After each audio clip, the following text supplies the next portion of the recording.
RSS ವಿರುದ್ಧ ಮತ್ತೆ ಕಿಡಿಕಾರಿದ್ದಾರೆ ಪ್ರಿಯಾಂಕ್ ಖರ್ಗೆ. ಕಲಬುರಗಿಯಲ್ಲಿ ಮಾತನಾಡಿದ್ರು. ಈ ರೀತಿಯಾಗಿ ಆಕ್ರೋಶವನ್ನ ಹೊರಹಾಕಿದ್ರು. ಯಾವ ರೀತಿಯಾಗಿ? ನಾನು ಧರ್ಮಕ್ಕೆ ನೋಂದಣಿ ಮಾಡಿ ಅಂತ ಕೇಳಿಲ್ಲ. ಮೋಹನ್ ಭಾಗವತ್ ಅವರು ಪ್ರವಚನ ಕೊಡೋದಲ್ಲ. ನಿಮ್ಮ ವಕೀಲರನ್ನ ಕಳಿಸಿ, ನಾವು ನಮ್ಮ ವಕೀಲರನ್ನ ಕಳುಹಿಸುತ್ತೇವೆ. ಹಿಂದೂ ಧರ್ಮ ರಕ್ಷಣೆ ಮಾಡೋಕೆ ಇವರು ಯಾರು ಅಂತೇಳಿ ಈ ರೀತಿಯಾಗಿ ಆಕ್ರೋಶವನ್ನ ಹೊರಹಾಕಿದ್ದಾರೆ ಪ್ರಿಯಾಂಕ್ ಖರ್ಗೆ. ಆರ್ಎಸ್ಎಸ್ ವಿರುದ್ಧ ಮತ್ತೆ ಕಿಡಿಕಾರಿರುವಂತದ್ದು ಪ್ರಿಯಾಂಕ್ ಖರ್ಗೆ ಅವರು. ಮೋಹನ್ ಭಾಗವತ್ ಅವರು ಈ ಪ್ರವಚನವನ್ನ ಕೊಡೋದಲ್ಲ ಅಂತೇಳಿ ನಿಮ್ಮ ವಕೀಲರನ್ನ ಕಳುಹಿಸಿ, ನಾವು ನಮ್ಮ ವಕೀಲರನ್ನ ಕಳುಹಿಸುತ್ತೇವೆ. ಹಿಂದೂ ಧರ್ಮ ರಕ್ಷಣೆ ಮಾಡೋದಕ್ಕೆ ಇವರು ಯಾರು ಅಂತ ಪ್ರಶ್ನೆಯನ್ನು ಹಾಕಿದ್ದಾರೆ. ಕಲಬುರಗಿಯಲ್ಲಿ ಮಾತನಾಡಿದ್ರು ಪ್ರಿಯಾಂಕ್ ಖರ್ಗೆ ಅವರು. ನಾನು ಧರ್ಮಕ್ಕೆ ನೋಂದಣಿ ಮಾಡಿ ಅಂತ ಕೇಳಿಲ್ಲ. ಮೋಹನ್ ಭಾಗವತ್ ಅವರು ಪ್ರವಚನ ಕೊಡೋದಲ್ಲ.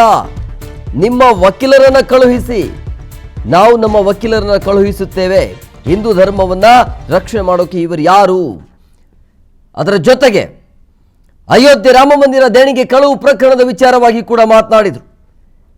ಮಂದಿರ ಕಟ್ಟಿದ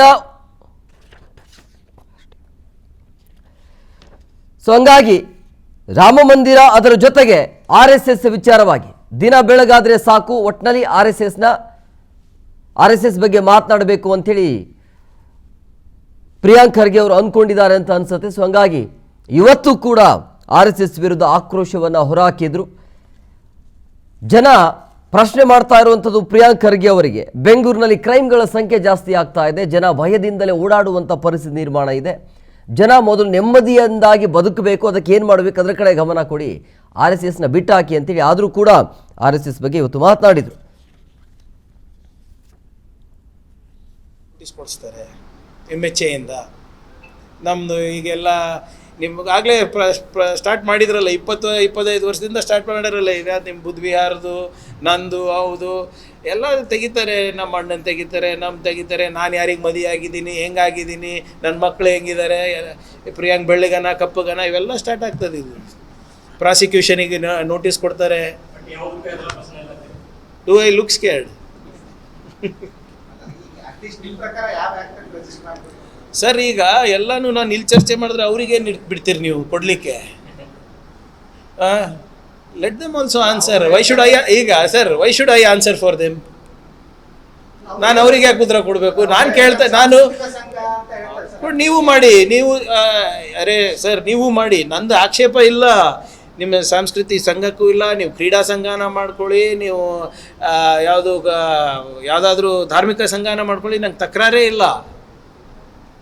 ಅವರು ಗುರು ದಕ್ಷಿಣೆ ತಗೋತಾರಂತಾರೆ, ಕರೆಕ್ಟಾ? ಗುರು ಯಾರ್ರೀ? ಅವ್ರ ಗುರು ಯಾರು? ಧ್ವಜದ ಹೆಸರು ಮೇಲೆ ದೇಣಿಗೆ ತಗೋತಾರೆ, ಅದಕ್ಕೆ ಕಟ್ಟೋದಿಲ್ಲ. ನೀವು ಮಾಡಿ, ಅದೇ ಮಾನದಂಡ ಇಟ್ಕೊಂಡು ನೀವು ನಾಳೆ ಪ್ರಾರಂಭ ಮಾಡಿ ಸಂಘವನ್ನು. ಯಾರು ಬೇಡ ಅಂದಿದ್ದಾರೆ? ಅವಾಗ IT ED ಸುಮ್ಮನಿರ್ತಾರ ನೋಡ್ತೀನಿ ನಾನು. ಧರ್ಮಕ್ಕೆಲ್ರಿ ರಿಜಿಸ್ಟ್ರೇಷನ್ ಕೇಳ್ತಾ ಇದ್ದೀನಿ ನಾನು. ಅವ್ರು ಏನಾದರೂ ಹೇಳ್ತಾರೆ ಇಲ್ಲ, ಅದಕ್ಕೆ ಅಲ್ಲ ನೋಡಿ, ಅವರ ಚಮಚಗಳಿಗೆ ಪ್ರವಚನ ಕೊಡೋದಲ್ಲ. ಎದ್ರ ಬಿದ್ರ ಕುಂತು ನಿಮ್ಮ ಲಾಯರ್ಸಿಗೆ ಕಳಿಸಿ, ನಾವು ನಮ್ಮ ಲಾಯರ್ಸಿಗೆ ಕಳಿಸ್ತೀವಿ. Legal status I am asking, constitutional status asking. ಇವ್ರು ಯಾರು ಧರ್ಮದ ರಕ್ಷಣೆ ಮಾಡೋಕ್ಕೆ? ಹಿಂದೂ ಧರ್ಮ 3000 ವರ್ಷದಿಂದ ಇದೆ. ಇವ್ರು ಹುಟ್ಟು 100 ವರ್ಷ ಆಗಿಲ್ಲ. ಅದು ರಿಜಿಸ್ಟ್ರೇಷನ್ ಆಗಿತ್ತಾ? 3000 ವರ್ಷದಿಂದ ರಿಜಿಸ್ಟ್ರೇಷನ್ ಆಗಿತ್ತಾ?